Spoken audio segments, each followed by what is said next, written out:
morning, everyone. Good morning. Welcome back to another episode of the Connected and Committed podcast. Welcome to our apartment in Firenze. Firenze, yes. You can see the background. So much is different right now. What we're praying for is that AI does this thing and can help us make this podcast sound like it's in the studio, because right now we're recording from our phone. Yeah, everything is fun for. We forgot our Forgot mics. the mics, the podcast mics, and so the next 2 weeks is gonna be, we're gonna really see if AI does what it says it's gonna do. I feel like it's fine though. I think it'll be fine. I think honestly the quality of the mics on iPhone is pretty good. Yeah, that's true. And It just makes surround sound, but I think it can help with that. yeah, the only thing is obviously this room is big. The ceiling is really high. Yeah. So that's gonna be more echo, and even the windows are not the best with sound. Yeah. So there might be like parasite. Is that like parasite sound or whatever? Like I don't know. I don't think. it sounds like you want to hear from the street, basically. Okay. Yeah. So I think we should be able to work on that. so hopefully you feel like you're in Florence with us, and maybe that's gonna be an added like benefit Maybe. to listening or watching us. It's like we're in Florence, Italy, and that's fun. That's fun. It is fun. I love it here. It's really, I'm a huge fan of Italy for sure. Me too. It's our Give me second all time. the pizza, pasta, and gelato, and I'll be happy. I'm a happy girl. Today Oh, we- tiramisu. Sorry. yeah, today we gotta try some affogato. Yes.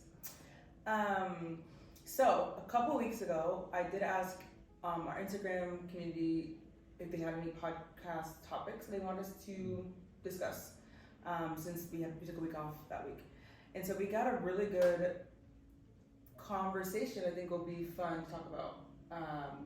Just with it. So the statement was interactions with the opposite gender while in a relationship, which I know this person a little bit more because she's in another community we're part of, and she went more in depth about this question. So I think this will be.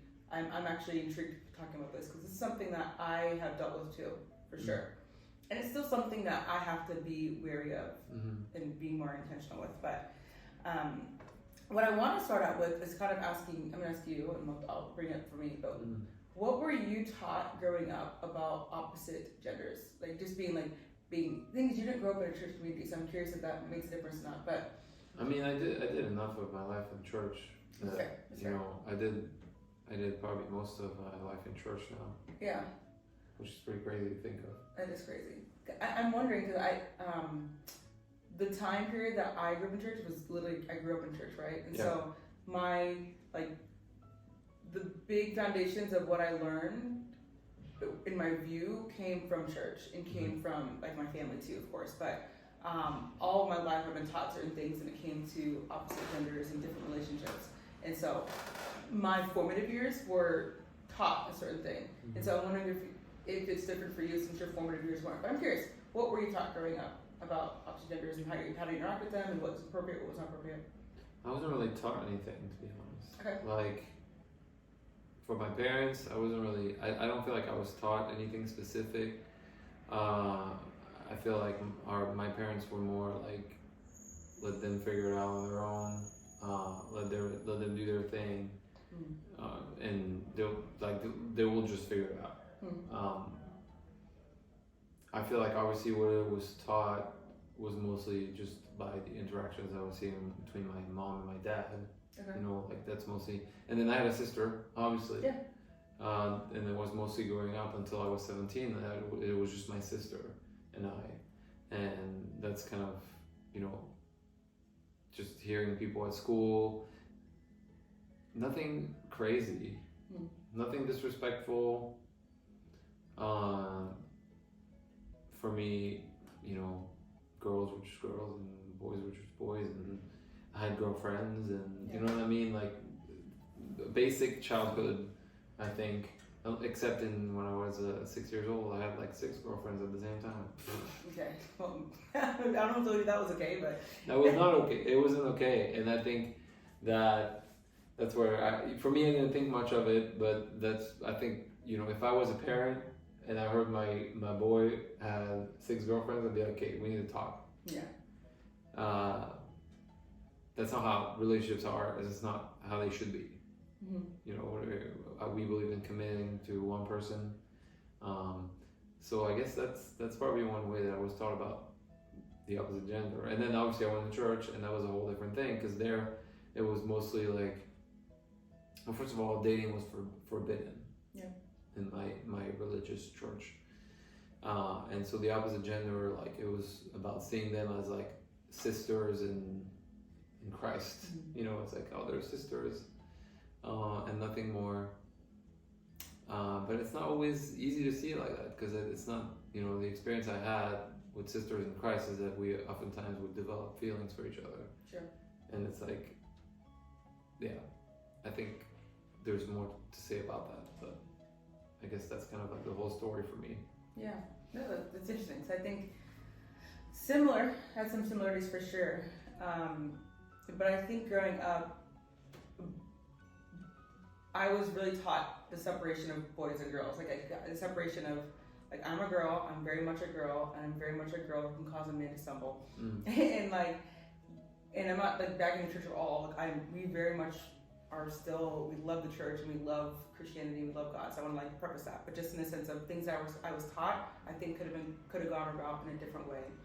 Because I was told just pretty much just like, your job is not to let men stumble, and your job is to do whatever you can to prevent that from happening. Wear your long shirts, be very modest, do all your things. Wear your long shirts. Long shirts, swimming. I know those who grew up in the church know what I'm talking about, because that was something. We went to water park. Girl, I was wearing like literally a t-shirt. I was covering my whole swimsuit, so going down to my shorts, and I'm like, hey, like, don't stumble. Same for me. My church, because I remember with the youth group, we were not a big youth group, and let's say like me, my sister, and two other friends, we were like kind of the first youth in the church, and so there's a lot of things that we wanted to do, but then like usually the leaders of the church were like, oh no, like, you're gonna stumble, like, you can't go to the swimming pool together, like, you're gonna see other girls in their swimsuits, and you're gonna stumble and things like that. So we would never do anything like that. It's just sad. But it was just a really also intense church of like, we couldn't, they didn't even want us, let's say we're just friends, you know, in church. They didn't want us to go to like eat together as a group at McDonald's without a leader. That's so interesting. Because it's like, I think it's you're gonna develop, like, you know, there's no supervision. You might develop feelings for someone. But I think that's the thing for me too. I remember growing up, all the close guy friends I had a crush on them. And again, it was just kind of like, I didn't know how to have like normal interaction with my guy friends, because I don't think I was taught that. It was always just like, if you're with a guy, it was kind of like the interactions that you're gonna have with them, it could lead you liking them, and then that's not okay. Or if that does happen, you need to prevent that from happening. And I just didn't know how to have healthy guy friendships at all. They didn't teach that at all in growing up, at all. Like, it was very much just like, guys struggle with this, girls struggle with this. Girls, you're over here, guys over here. We actually separated when we were in kids' church, guys sat on the side and girls sat on the side. Like, it very much was like, unless you're family, you don't interact with men. And it was always super weird for me. I didn't know how to, like, I think I confused sometimes I really like this person as a person, to being like, I think I like them. Like, I thought a crush on them. Like, it was just like, I didn't know how to have something normal happen there. And so if you fast forward to now as an adult, obviously I don't have a crush on my guy friends, but I think there still is something of this, like, my formative years was, if you talk to a guy, you could potentially have feelings for them. So how do you make sure that you don't come off in that way? And so I always overthink, and then it kind of just becomes this very weird thing throughout my whole, like, adult friendships. I have had one really close guy friend, and we never liked each other, and I really appreciate that. He was a really good friend, and he still is. And I think as I went to BCSM, it was different. But throughout my life, it was always this complicated thing of, when I see a guy, attractive or not, your goal is to make sure they don't think that you like them. And so that's always really conflicting for me. So what do you think you should do? Well, I think that this is just what I wanted to bring this awareness in that too, because I think that there's a lot of people just who interact with us, just with our courses, our membership, or whatever, who bring this topic up of like, if I find someone attractive, I always overthink. I don't know how to have a conversation with somebody who's the opposite gender, whether I think they're attractive or not, because there's just this block that comes up, you know?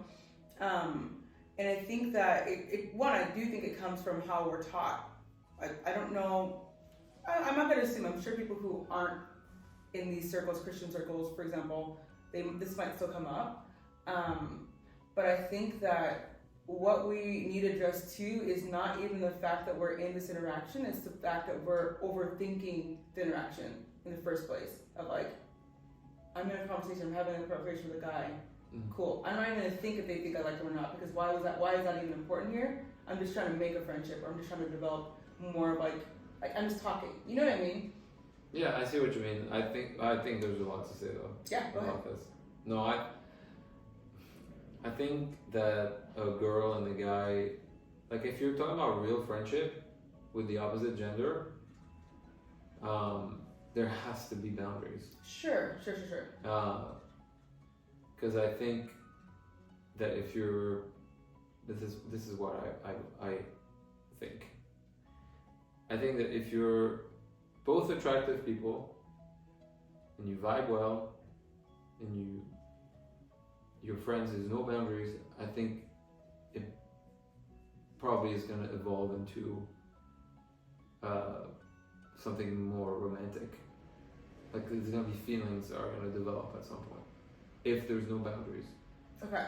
Okay. And I think that that's important too. I think there's two different levels of that. One is in the sense of I'm overthinking my interactions just because I'm freaked out about something. So you're talking about are you talking about a friendship with the opposite gender or just basic interaction? Just even basic interactions. Sorry, I think that's more interactions. But then we, as couples, we have friends that are people, and that's fine. But I think too sometimes in those interactions, it's kind of like it can feel like, oh my gosh, like how do I behave? Those things still come up even if there's no intention there. Yeah. You know what I mean? I'm just being very vulnerable here too. Sometimes that shows up with me. I could not even think the person's attractive, but sometimes when I'm interacting with other men, if you're in my friend group right now, this is not pertaining to you, but just in general, I think that I can sometimes be like, okay, how do I interact with you in a way that feels normal? Because I think I'm still weird about that. You know what I mean? When it's super innocent and nothing's ever going to happen with it, it just sometimes comes up because of my own. It's like my little girl self was super awkward with boys, and as an adult version, it still shows up. Yeah. No, I can understand that because I think even for me, it was kind of similar too. Like I felt like with a lot of girls in the past, when I was being nice, I wasn't necessarily trying anything, but then they would like start liking me. Yeah. And it's like, and then I would start liking them because I also had insecurities. And so someone liking me was making me feel good, and then you have this attachment because, whoa, it feels nice to have someone who likes me. Yeah. But before that, I didn't have any intention, and I was just like being nice and being myself, I guess. And then they would just like me. So, but I don't, to be honest, I'll say this, I'm not 100% sure, how to prevent that or like how to navigate that better. Like, cause even us, whenever we become parents and we have a kid and they're at that age, we'll have to talk with them. I think that there's something that needs to be said about, understanding that, like I said, if you want to have a friendship with the opposite gender, if you don't have boundaries, it's not going to work out well for you. And I'm not saying that like you have to like establish boundaries as soon as like you meet someone or whatever. And I'm not even saying that those boundaries are about like the relationship. It can just be boundaries by yourself. The things that you restrain yourself from doing because you're with the opposite gender. Maybe it's about like the level of vulnerability that you can have with that person, emotional vulnerability, the amount of physicality that you can have with the opposite gender as well. I think that's really important to talk about that. When it comes to like normal interactions, like you said, I think probably a lot of it is coming from your head, coming out of the meaning that you make of things. I think that you shouldn't assume that because a guy is nice to you, he's into you. Like that's not. Yeah. That's not, or the opposite. Obviously, if a girl is nice to you, that doesn't mean she's into you. You know what I mean? Like, they're nice people. You know? If you get along with somebody, doesn't mean that there's something there, or that you're thinking something more, or they're thinking something more. And there are nice people everywhere. There are charismatic people everywhere. There's attractive people everywhere. But it's not because someone is being nice to you that it means anything. Mm-hmm. You know, it's just. I mean, thank God. You know, thank God that there are nice people everywhere, and then you can interact with someone and have a good time with someone without it meaning anything. Yeah. You know, now of course, and I think it's important to talk about that. Whenever you're in a relationship, you need to have boundaries with yourself when it comes to interacting with the opposite gender. Because like us, for example, we're married, and obviously like there's something that we decide to do is like we, unless maybe obviously we don't know every situation in the world, we don't know, you know, what life is going to be. But on like a normal, regular life, we do not like have one-on-ones with someone who's the opposite gender, even if it's a friend. That's something that you and I decide to do. And then not because we don't trust each other, or even the person that they're gonna hang out with, it's just principle of like, we're married as a man and a woman. This is the only friendship of the opposite gender that really matters, and that we want to protect and maintain and grow. And if there's a friend from the opposite gender, I'm not saying that like, you can't see him, you can't interact with him. She has friends from the opposite gender that are amazing people and that I actually really like as well. But I also know that, and she told me that because at first I remember like, I was like, yeah, it's fine if you go see him because he was thinking about someone specific. And that's fine. But then you came to me and were like, I think I don't want to do that anymore. And it wasn't because you thought that you were going to have feelings for him. No. I think it was just because there was something honoring about that of like... I wanted to honor you. I think it was just kind of like, okay, when I was single I could do it, it doesn't matter, right? Even when we were like dating, not like whatever, but it was just kind of like, now that we're married, I never want... If somebody were to look outside and see like, oh, hey, Joy is with blank by themselves, for example, I don't want there to even be any perception. Like, and that's just something for me, period. I think that my parents have never done that. They've always just like, they've met people together. It was just something that it just kind of, we come as a package now, and that's okay. Of course, I'm my own person, and so are you. Yeah. But I would want to always honor you and never feel like there's like, oh, I'm meeting with blank, see you later. Like, okay, like, you know, why? Like, they could be your friends too, and I just didn't feel, it was just kind of like, I can do this if I was single, but for me personally, I just don't want to. I don't want to, and it's okay. It's my own personal preference. Maybe not everybody wants to do that, and that's totally fine, but I just never ever want to leave any room for even perception on anyone's end, to be honest. Like, I think that was really just my thing. That's good. And so naturally, right now, of course, like, the only guy friends I have really are going to be friends with you. And I think that, just as you were saying too, the goal, what we have to do is not read into every single thing that your mind wants to make meaning out of. So for example, if you're talking to a guy, you're in a relationship and you're talking to a guy, like whether maybe you work at a place and you're interacting with a coworker or whatever, your perception is, this person is a nice person, I'm a nice person, this is as far as, like, don't even jump and like, oh my gosh, does that mean something? Or you're not trying to convince anybody of anything, because you know who you are, and you don't have to make meaning out of every thought that comes into your head. You know what I mean? And I think that we do. And that's where the problem is. That's where it gets awkward. Like, oh my gosh, like, how do I interact with you? It's like, I just interact with you like I would interact with anybody else. Because I don't like you, you don't like me. We're allowed to have conversations and not feel like it needs to be like, I don't know, you know what I mean? I'm speaking for myself too, because I know that for some reason at times it'll show up, and it's like, why did it show up right now? I don't know why. Like, this won't happen for months, for years, and suddenly I'll have an interaction with somebody and I'm like, oh, it's like I'm overthinking it. I'm like, why am I overthinking it? I don't know why. But I think, again, as you're saying, it really just comes to this thought of whatever, don't even overthink whatever's coming up in your mind right now. Just be yourself and have a conversation. But I think it's kind of this thing of this really awkward, sheltered Christian African girl version of me comes up, and then I'm suddenly like, I don't know how to talk to you, and it's really weird, and it's like awkward and uncomfortable at times for me. Yeah, I think that it's definitely something that parents should teach their kids. I think that's And I think that's something that I thought about earlier. Something that I think parents need to do better with is also just teaching their kids about, romantic relationships and feelings and things like that. Because I wasn't taught about that, and that was kind of seen. That was kind of seen, and even in my church, it was kind of seen as like something that was not good to have feelings for someone.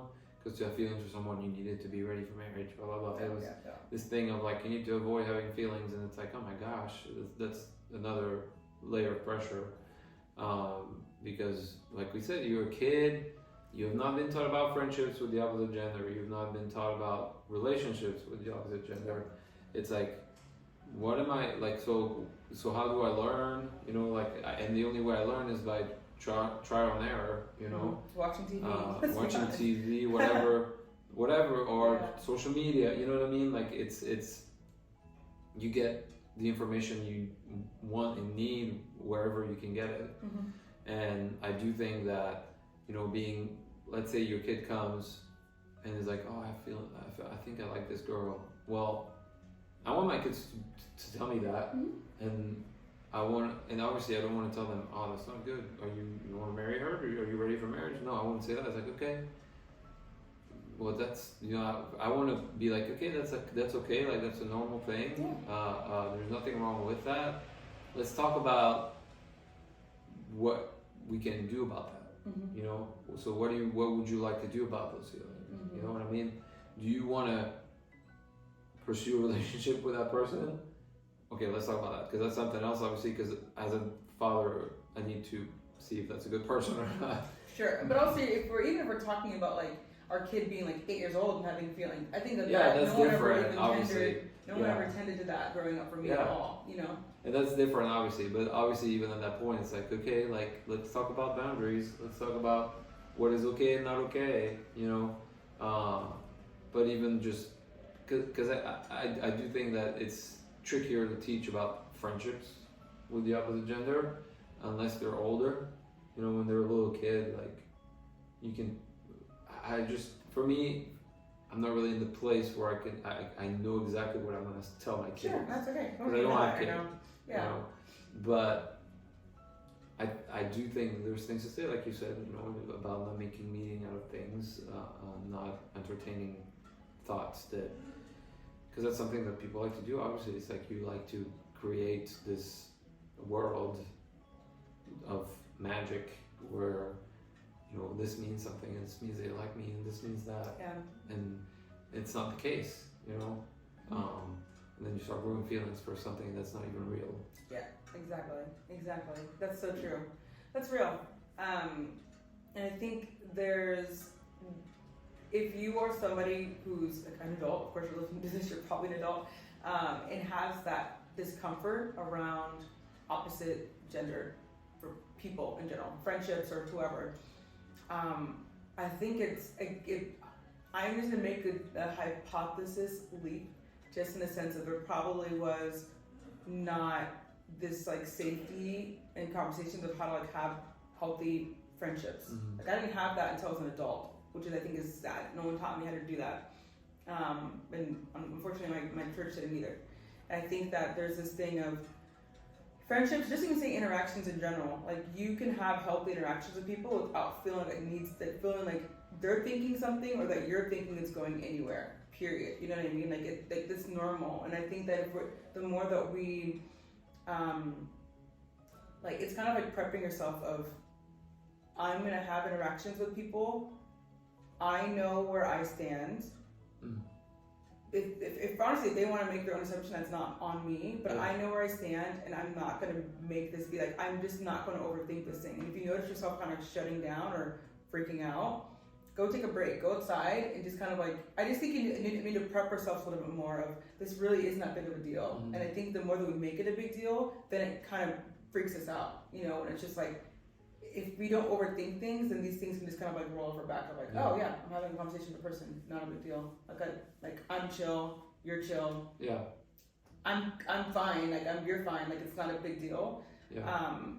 And you're, I don't know. I just think there's something that kind of needs to be prepped a little bit more of tending to that like really freaked out part of like, oh my gosh, you're having an interaction with a boy. This is scary and this is freaky, and it's like, no, it's really not. It's like a normal thing.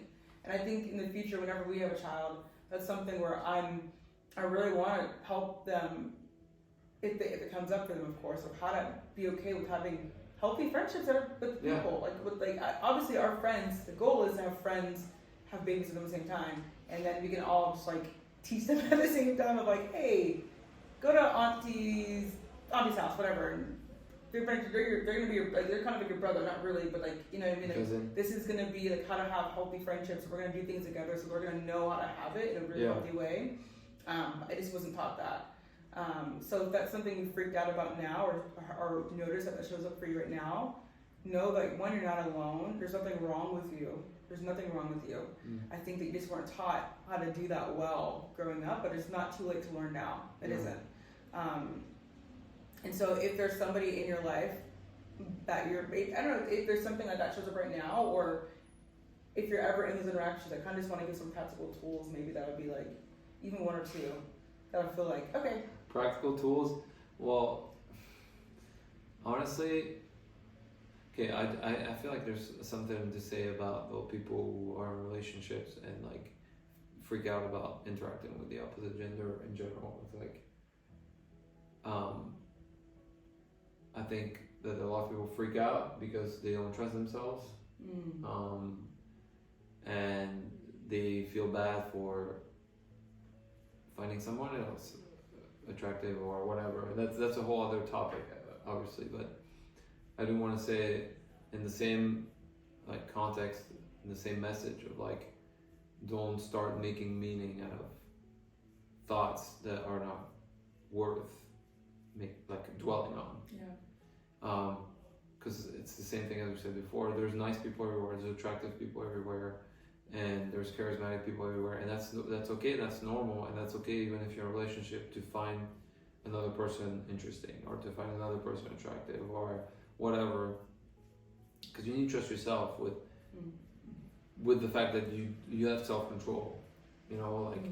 You have self-control, and it's not because someone is you're curious about something or someone else that it means that you don't love your partner or that person is better than your partner. Like, that doesn't mean any of that. Like, just don't make more meaning about those thoughts. Like, they're not worth it, and they're dangerous, to be honest. Like, if you start giving into that, it might lead to other things that you are actually trying to avoid by making meaning out of those thoughts or freaking out about them. So I did want to say that. But for me, practical tools. I think you just gave some really good ones. Yeah. I do.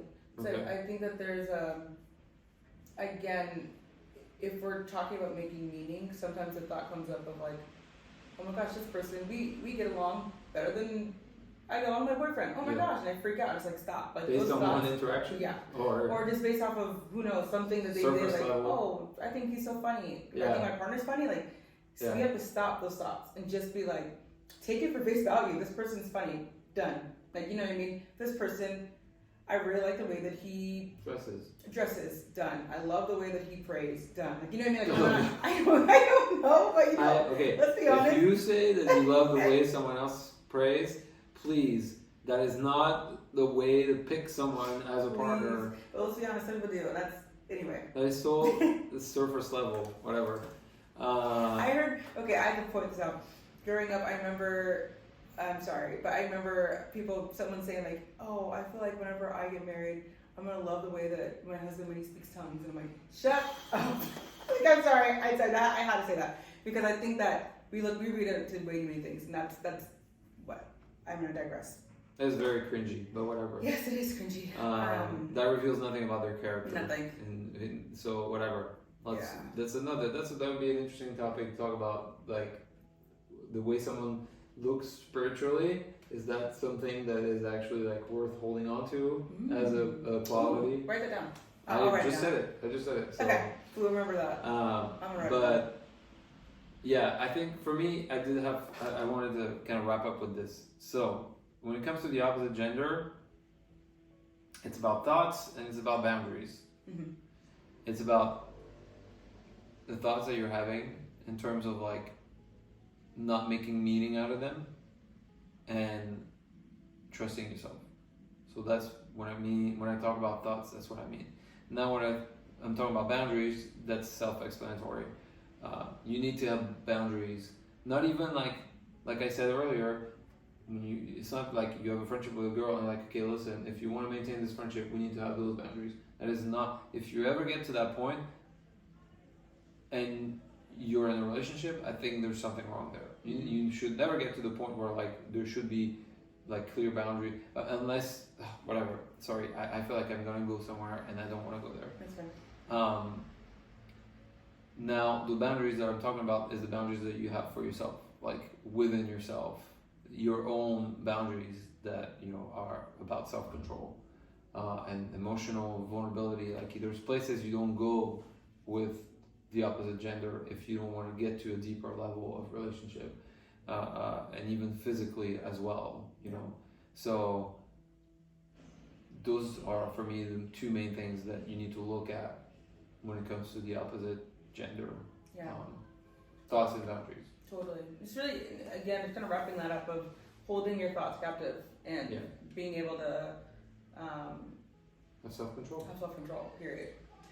I think that's always just going to be helpful, just as a thing in general as you're working through your own thoughts, anxious thoughts, to be able to do that.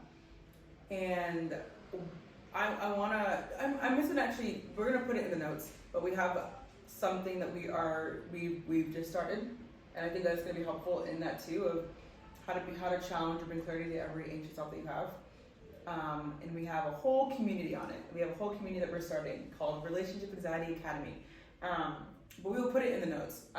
We'll harp it more for next time, but there is a special going on right now if you're interested. Mm-hmm. Click the link below on the show notes for either if you're watching it or listening. It'll be all the information will be on there. Just click the link. But it's a special deal going on this week only, at a lifetime price. So if you want it, or if you're interested at all in learning more, I put a little teaser. Click the link and you'll learn more about it. Sounds good. Boom. Thank you all for listening, and if you enjoyed this episode, you feel like this was helpful at all, don't forget to do all the things that you do. If you like an episode, rate it a 5-star review on Apple Podcasts or Spotify, and write a review. I would love to hear your reviews and hear your thoughts on our podcast, and if this has been helpful for you at all. Subscribe, Yeah. like, comment. We love you all, and we will talk next week. Thank you for watching Bye. or listening. Bye. Bye.